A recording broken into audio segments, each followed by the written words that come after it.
পরীক্ষাটা তো এবার মানে মুখস্থটাই ছিল না, 2-3 দিনে মুখস্থ করা। এত বন্ধ করেছি আবৃত্তি। এই বছর যাই বন্ধ করেছি। এবারে শিক্ষার্থী স্পন্দন বোস। দাদা বলছে ইরেগুলার হয়ে গেছে। নমস্কার। নমস্কার। কবিতা আমার কি দোষ, কবি অপূর্ব দত্ত।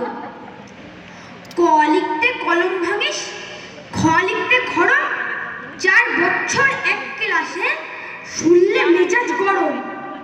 সারা দুপুর করিসটা কি, ঘুম নেই তোর চোখে? এত বকি তবু কি তোর মাথায় কিছু ঢোকে?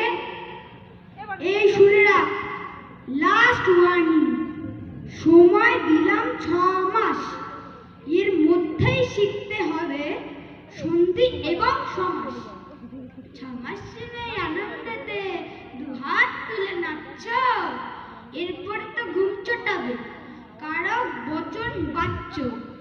বাংলা গ্রামার মানেই হলো মাথার উপর খাড়া, নত্ব সত্য লিঙ্গ পুরুষ বিভক্তি বাগধারা। পুজোর ছুটি 2 মাস যেন নষ্ট না হয় হেলায়, ভুলেও যেন না দেখি ফের মন দিয়েছিস খেলায়। ব্যাপারটা কি, ঠায় দাঁড়িয়ে দেখছিস কি শুনি, ছুটতে গিয়ে ব্যাকরণটা ন্যায় দেখুনি, পাচ্ছিস না? দেখ, খুঁজে দেখ, এইটুকুন তো বাড়ি, বল দেখি তোর কবে থেকে বইয়ের সঙ্গে আড়ি।